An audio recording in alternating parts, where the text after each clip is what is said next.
డ్రూస్ పీపుల్కి ఏదైతే డ్రూస్ గ్రూప్ ఉందో వాళ్ళకి సిరియా గవర్నమెంట్ ఎందుకు సపోర్ట్ చేయట్లేదంటే డ్రూస్కి సిరియాలో కంప్లీట్గా జాయిన్ అవ్వడం ఇష్టం లేదనమాట. అయితే డ్రూస్ గ్రూప్స్ దగ్గర ఆర్మ్స్ వెపన్స్ అన్నీ ఉన్నాయి. సిరియన్ గవర్నమెంట్ ముఖ్యంగా ఇప్పుడు ప్రస్తుతం ఉన్న హెచ్టిఎస్ జొలానీ గవర్నమెంట్ డ్రూస్ వాళ్ళని వాళ్ళ వెపన్స్ వదిలేయమని చెప్పింది. కానీ డ్రూస్ గ్రూప్స్ వాళ్ళు వాళ్ళ ఆయుధాలు వదిలేయటానికి నిరాయుధీకరణ చేయడానికి ఒప్పుకోవట్లేదు. దాంతోపాటు సిరియన్ గవర్నమెంట్ యొక్క సార్వభౌమ అధికారం కింద కూడా మేము రావని చెప్తున్నారనమాట.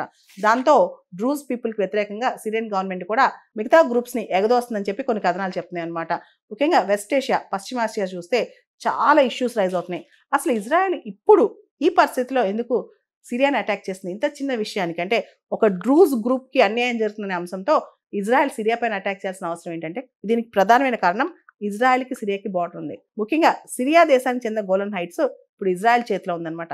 ఆ చుట్టుపక్కల ప్రాంతాల్లో కంట్రోల్ ప్రాబల్యం ఇంటర్నేషనల్ రికగ్నిషన్ గోలన్ హైట్స్కి ఇజ్రాయెల్ అని చెప్పి ఇంటర్నేషనల్ రికగ్నిషన్ కోసం ఇజ్రాయెల్ ప్రయత్నం చేస్తుందని చెప్పి కూడా అంటున్నారనమాట. ముఖ్యంగా వెస్ట్ ఏషియాలో చాలా ప్రాంతాల్లో కాన్ఫ్లిక్ట్ జోన్స్ తయారయ్యాయి. గత 6 నెలలుగా కాస్త కాముగా ఉన్న సిరియాలో కూడా ఇప్పుడు మళ్ళా అనిశ్చితి ఫ్రెజిలిటీ స్టార్ట్ అయింది.